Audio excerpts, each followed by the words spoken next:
welcome back to my channel. If you're new here, my name is Gwen, but over here the family calls me Cousin G, and I am back with some more Tyler Perry's House of Payne content. Cousins, y'all seen the title of this video, you already know it's about to go down. It's the recap and review of the House of Payne season 13 episode 21. Houston, we got a problem. Oh child. This episode was everything. Brought a lot of talkative subjects that you should talk about, child, especially dealing with these type of situations in these families where you have multiple baby mamas. It was a touching topic, a very touching topic, cousins. But y'all already know how Cousin G get down. It's storyline time, cousins. We gonna start this one off with the storyline of Malik and Councilman Dustman's election, child. He involved his family this time, cousins, and he had everybody sitting on the couch watching the election polls and everything. Girl, he even bought some shirts downstairs for everybody to wear for good luck. I said, all right, Malik, you all in for real. You all in. His daddy had to even ask him, do you really believe that this man is going to win this election? Boy, Malik said he sure do believe it because they put in the same amount of work and we took a different approach with this election. So we best believe, we know we gonna win. We know we gonna win. But child, it's when he tried to make sure his whole family voted. Girl, Jasmine just was with all the jokes. She said, I ain't vote for him, I voted for that other guy. Jasmine, why would you do that to your brother? Malik looked like you wanted to threaten Jasmine so bad. What you mean you voted for the other man? You were supposed to be supporting the councilman, supporting Councilman Dustin. You wasn't supposed to be doing all that, Jasmine. Jasmine knows she's something else. But cousins, get this. Councilman Dustman ended up busting in their house or whatever. And he nervous as heck about this doggone election. He is having major anxiety, child. He done left the headquarters and everything. Yeah, he just feeling doubtful and everything. Like he's scared. This man he was just walking around everywhere, pacing. Girl, I'm just like, wow, he really is nervous. He really is nervous. I don't think he thought he could do it, cousins. He didn't have faith in himself. He didn't have as much faith in himself as Malik had in him. Because since he ended up winning this election, child, but before the announcement is made, y'all know Janine had to calm him down, you know, try to get him to sit down, have something to eat, have something to drink, relax, and just wait, you know? Just wait. And I'm glad she helped him out with that. So she ended up going by Ella and Curtis for Miss Ella to fix something to eat for them. Well, for the watch party that they was having, or that they got talked into having with a nervous councilman in the living room. I guess they must have felt sorry for him. So they ended up throwing a watch party there instead of him going to headquarters with all them people chattering, making him even more nervous than he already was. So Janine ended up bringing everything back to their house or whatever, and I guess they calmed him down or whatever, and they sit down and watch TV and wait for these results. And now I told you already he won. But he was so happy. And he told Malik this wouldn't have happened without all your hard work. And everything, you know, everything you did to assist. You know what I'm saying? He was so happy. He ended up giving Malik a raise, baby, and in a high ranking position, a position on the staff. On his staff. Child, when CJ heard that man say that, though, cousins, he told Lisa, he said, Lisa, you need to start finding y'all an apartment ASAP. You heard that, right? He's ready for them people to get out of his house. And now he see how Uncle Curtis felt when all of them was in his house. Look at that. Look at that. Because it's on to this next storyline in this episode with Calvin. Child, now, Calvin got information that Tracy was trying to move to Houston with her new little boo or whatever. They in love and he got a new job in Houston. She want to move with him and take Calvin Jr. with her. And baby, Big Calvin was not having that at all. He was not having that at all. I mean, going through drastic measures to get a lawyer. Child, he even consulted to Peanut, of all people. Child, Peanut put him on the line with one of these friends he had that's a bounty. What is he? A bondsman. And he was a bondsman and a lawyer at the same. How the hell can you do that at the same time? That makes zero sense to me, cousins. It makes absolutely no sense to me. I didn't even try to understand, child. When I say, y'all, that was bogus, that was bogus. Like, what? I wouldn't even accepted that help. So he was calling on everybody. He went told his mama what was going on, girl, and Calvin even went ahead and pulled up the picture of the man and Tracy on social media. Girl, Miss Ella was checking that man out. Oh, he fine. Tracy, no, she know how to pick him. I said, girl, I know you lying.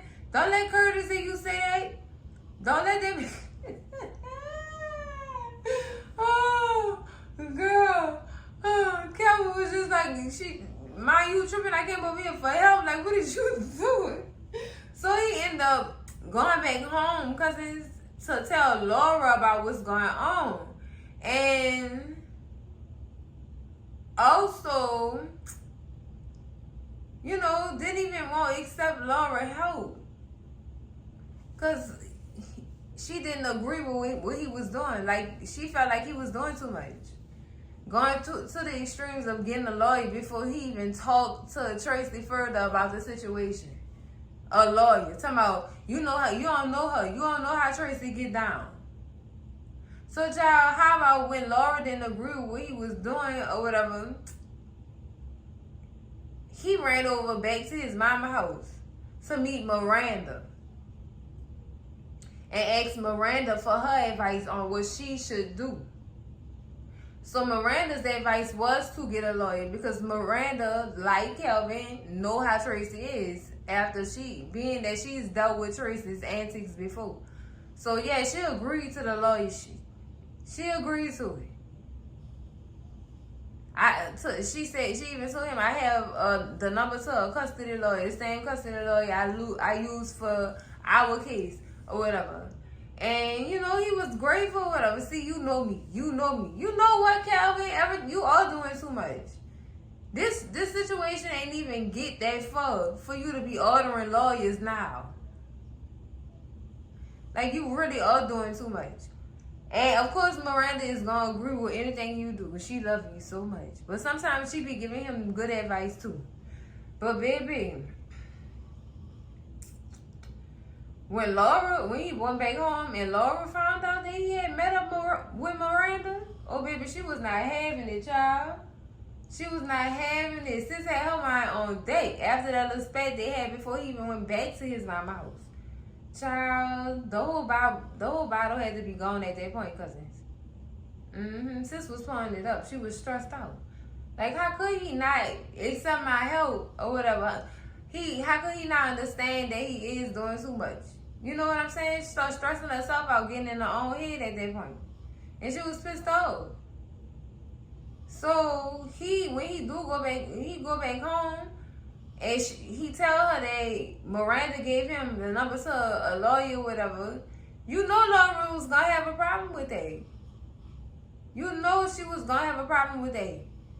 And she just was like, She wasn't having it. And I wouldn't agree with it either. Like, you don't trust me? You about to marry me, dog. You don't trust the help that I'm trying to give you? You don't trust me? If you don't fix that and cut that out with Miranda, ain't gonna be no us. You better fix this before we get married. Period. And I understood this on that. Like, Calvin did go too far. I understand he was trying to seek help because he really, really, really wanted his son to stay with him. But, dude, ain't no right or wrong in this situation. He just was doing the best he could do at that given moment so that he could try to keep his son there with him. And come to find out, Calvin Jr. didn't even want to move to Houston. He wanted to stay there with his daddy and his family. He didn't want to move to Houston. So, what got me was, when he did go back home to Laura or whatever, and they did have that little space, she sent him out the house. I'm hungry, go get me something to eat. And he was just like, okay. It was like a 10 hut moment. That was some militant stuff she pulled there. So go get me some food. Period. So he came back with the food or whatever. She did end up telling him, well, I got in contact with the dude who is messing around with Tracy or whatever. And I talked to him and let him know the situation at hand. And he won't talk to you. So she end up calling the dude or whatever and putting Calvin on the phone with him. Come to find out, the dude, he did think that it was best that Calvin Jr. stay with his daddy because he had a brother in the same situation that they going through right now. And he said his brother didn't, I don't think his brother's situation went too well, so he did understand, and he said he was gonna talk to Tracy and talk to Tracy about letting Calvin Jr. stay with his daddy. You know what I'm saying? And that was something, I like that. That was some brotherhood. I love that right there. I did. And they put a smile on Calvin's face. And best believe he apologized to his woman. And he agreed to trust her and get it together. You know what I'm saying? And I'm glad he did that because you put that girl in a bad place. Now I see where insecurities come from. And I would be insecure too. Because you got two people who obviously still love each other in that way. Because there's some type of feeling lingering between them two. We cannot put our finger on it, but it's there and we can see it. I can't put a name on it. This no child, she have a right to be insecure. She have a right to question. She have a right to look at the whole situation sideways. She have a right to turn that third eye on too. Oh baby, she have a right. I definitely understood where she was coming from. Baby, he apologized to her. She said that ain't gonna be enough. I need this, that, and the other. He said, but baby, we still gotta pay for the wedding. I know, but I still need this. I was like, oh, right on, sis. Right on. She was just trying to prove to him that she was trustworthy. You know what I'm saying? And his mama and his ex-wife were not the only people that he had. And his friends were not the only people that they had. Y'all about to be life partners. For real. Like, y'all got to get it together for real. But cousins, I love this episode. I really did. It was some topics up that needed conversations to be had about, child. It really did. Loved it. But cousins, that's it for the recap of the House of Payne season 13, episode 21, Houston. We have a problem, cousins. Oh boy. I hope y'all enjoyed this episode as much as I did, girl. Oh yes, child. Make sure y'all like, comment, and subscribe. And I will see y'all in the next video. Cousins, love y'all. Bye.